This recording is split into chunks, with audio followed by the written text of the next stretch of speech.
tusome nate enkwaniriza mu ssuula eno ey'omwenda egamba nti Wankyayira ki. Mbayiwa ke katabo ow'abayizi kawandiikibwa Walabye Ekimagoba nga bulijjo nkukubiriza okugenda okwefunirayo kopi ku matundiro g'obutabo obusinga. Obutabo buno gye buli kwe kasogera n'okagula oba owagidde omulimu ng'owagidde omuwandiisi ate nawe kennyini nga weewagidde, kubanga akatabo kano bobeera nako n'okasomera omwana oba gwe kennyini okeesomera ofunamu ekyokuyiga. Nze muzzukulu wa Mugema munnakyala akwata ssente empya n'enkadde. Ekyokusoma obutabo buno nakigunjukira ng'omutiitiizi bwagunjukira okwekweka. Kale nzikalidde mu ntebe ezange si zamugula okulaba ate nga njikutuusaako ey'olunaku olwaleero. Sula ya mwenda, Wankyayira ki. Namusisi bwe yatuuka gy'akolera kwolwo emirimu gy'agaana. Yali yeebuuza kye yasobya Mbayiwa atuuka okumukyawa, ng'ate baali batandiikiriza n'okwogera ku mbaga yaabwe. Bwe yajjukira bw'azzaazimba munne n'atuuka n'okugula pikipiki n'atagimubuulirako, wazira ate n'akyakalizaako muwala mulala. Ate awo bambi n'atulika n'akaaba mukazi wattu. Mukama we Peter we yamusangira n'amwokya akabuuzo nti ogubadde. Namusisi yali takulidde mu mbeera ya kulimba. Leero munnange yawalirizibwa okulimba nti enfiira bulago yange bwe twasoma efiiridde mu kabenje. Okukakala nga Peter amutadde agenda aziike. Mulowooza yaddawa? Oteebye kale yaddawa Mbayiwa. Bwe yatuuka mu woofiisi Mbayiwa mwakolera yamusanga nga naye atubidde mu ntuumu ya birowoozo. Ekimu ku ebyo kyali kino. Yali yeeraliikirira nti oba Namusisi yatuuse ewaabwe oba teyatuuse. Ate ne yeefaananyiriza engeri gy'aliddamu okumutunula mu maaso naye nga tagiraba bulungi. Nalowooza nti kale alimwetondera atya? Ye abaffe alyettula atya oba alyatula atya? Aligamba nti sitaani ye yamukema oba nti omuwala andibassa yamwesibako obwesibi ye nga tamwagala? Aligamba nti omuwala oyo kizibwewe? Byonna byali birowoozo bye yali yeebuuza butya bwali biddamu. Ebyo bwe yabivaako ate nalowooza ne ku ndibassa. Nalaba ng'oyo ye muwala we yekka gw'ayinza okutambula naye muli n'awulira nti abuguumiridde. Gwatunulako buli mulundi n'awulira nga n'amalusu geesomba. Kyokka ate muli ne yeegamba ati naye nno Mbayiwa weerimbye. Ono omuwala ndibassa bwe weesibako tonnamumanya n'akamu. Yandiba omulungi wano mu ndabika naye ng'okugenda okumwekkaanya osanga nga kiwutta kyereere. Anti balugera dda nti abalungi mbooya nnamaaso bw'eteyigga ebba. Pulogulaamu tuba tusome tusimbudde tutyo olunaku olwaleero. Muzzukulu wa Mugema munnakyala akwata ssente empya n'enkadde, mwanjuzi era omuteesiteesi owa pulogulaamu eno tuula tusome. Awo yajjuukirira ku byaliwo ku lunaku lwe yagenda naye mu sineema n'engeri gye yamubombako mu bantu abangi ng'ekifaananyi kiwedde, ate n'emirundi emirala gye yamusiŋŋaanangako n'abasajja abalala be yamutegeezanga nti bannyina oba bakitaawe bakizibwe be. So ate nga tajjukirayo lunaku na lumu lwe yali asanzeeko Namusisi ng'akukuta n'omulenzi omulala yenna. Ekirowoozo ekirala kyamujjira ne kimugamba nti kasita okyali muvubuka olimba naawe ogira okyakya konde bassa. Omuwala alabika obulungi bw'atya kubanga yakuwesa n'ekitiibwa mu banno, ate ne balenzi banno n'obassa ensaala. Olowooza nti kale bw'olituuka okulowooza ku by'okuwasa abawala balisobola okukubula? Nakyo kyali kirowoozo ekyamujjira. Bwe yatuuka awo olwo n'asalirawo ddala okwemalira ku ndibassa. Yalinawo akapapula awo n'awandiikako ekigambo kino nti ndibassa yekka. Akiwandiise ekiba kye bamaze okusalawo. Yali kyajja amala okukiwandiika ati n'awulira akonkona ku luggi. Yagenda okubbulula amaaso ng'alaba Namusisi. Yamwekanga nnyo kubanga yali tamusuubira ku ddakiika eyo. Kale bwe yamutunuulira n'alowoolereza ekigambo ky'anaamusookezaako nga takiraba. Mu kaseera ako Namusisi yali yeekapye ng'assiza kumukumu era ng'alumye n'ogw'emmanga. okuzibiikiriza obusungu mpozzi obwali bubimba mu nda ye. Mbayiwa yagenda okulaba nga asalwa okutunuulira Namusisi enkakaba ng'amumunyadde. Kale kye yava agezaako okussa obuseko ku matama ge nga bwe yeekangabiriza nti nga tusala ensonga kola munnaffe. Naye obusekoseko nga bwe bwali obujingirire ku matama ge bwamwesumaalikako bwesumaalisi. Yasooka kusiriikiriramu awulire eddoboozi Namusisi lye yanaamwanukuliramu.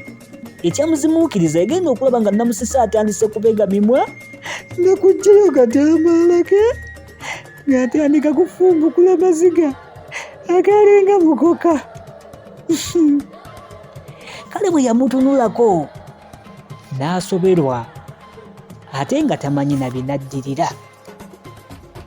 Kwe kumugambisa olugumugumu atuule ku katebe k'abagenyi akaali awo. Yakyewuunya, yagenda okulaba ng'atuula. Mbayiwa yali atidde nti Namusisi olunaasirisa bw'ati amaziga ng'atandika kuyomba. Namusisi bwe yamala okukaaba n'atandika ate okusikondoka. Mbayiwa ye ng'amutaddeko abiri kubanga mu kaseera ako yali tamanyi kyakumugamba.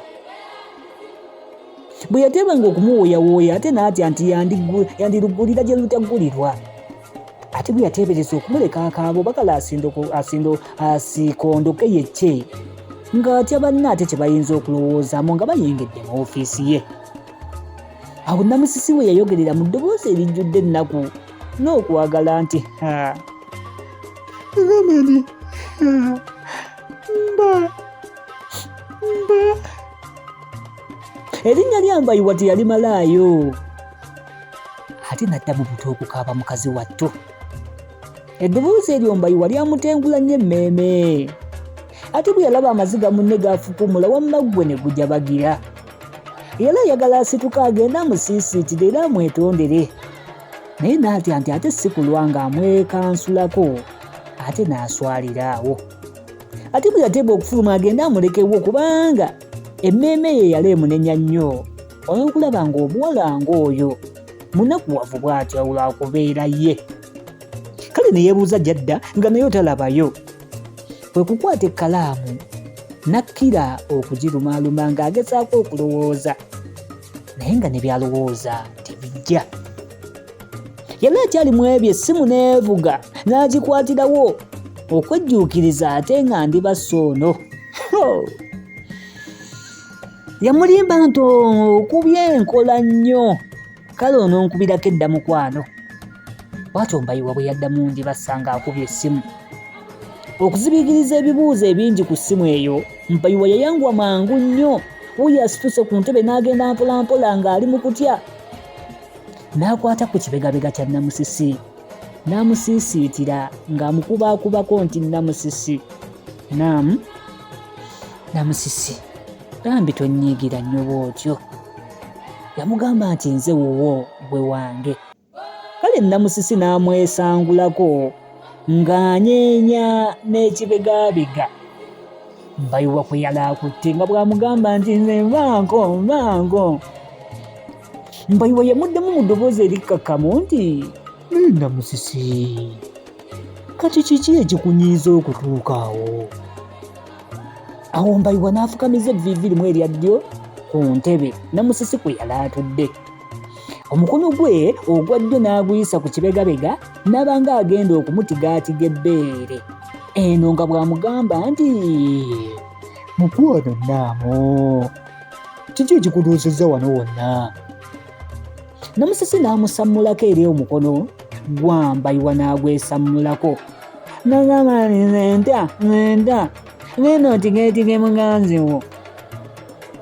Mbayiwa mu kiseera ekyo yali agezaako okuweeweeta enviiri za Namusisi okumulaga nti amwagala.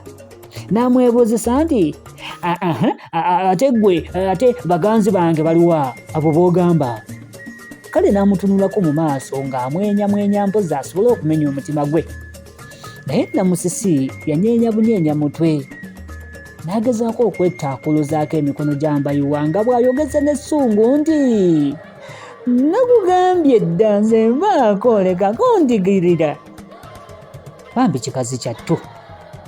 Mbayiwa muli yawulira ensonyi naye essimu ne yeekazakaza n'addamu nti abaffe Namusisi kiki ekikukyusizza ate obwenkanidde awo ng'omusajja bw'abeera. Kale Namusisi yayongera kwesansa baga nti Katonda yeebale, Katonda yeebale, Katonda yeebale, nze nali simanyi. Kale Mbayiwa yeekanga nnyo n'abuuza nga tomanyi eki? Namusisi teyayanukula era yasituka busitusi n'atambula mu kungujjo. Newankubadde Mbayiwa yalumwa nnyo ng'ono amulekawo, naye yasalawo amuleke era ne yeewera okugumira byonna ebinaddirira.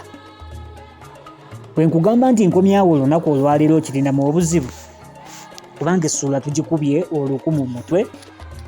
Essuula egamba nti Wankyayira ki? Ogiwulidde bulungi ddala, ebaddemu ennaku n'amaziga.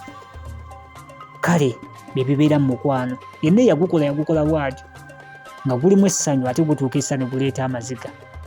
Naye mmwe ababigumira byonna ne musigala nga mutambula wakati mu maziga n'essanyu. Mwebale nnyo, mwebalire ddala. Muzzukulu wa Mugema, munnakyala akwata ssente empya n'enkadde, tuula tusome ku TikTok ne YouTube nga bulijjo okukubiriza okugamba banno ne bajja. Ate naawe kennyini okuteekawo komenti bw'omala okunyumirwa, olekawo ka komenti ku kyonna ekiba kikutteko. Mbasiibulidde wano awangaale Ssaabasajja Kabaka.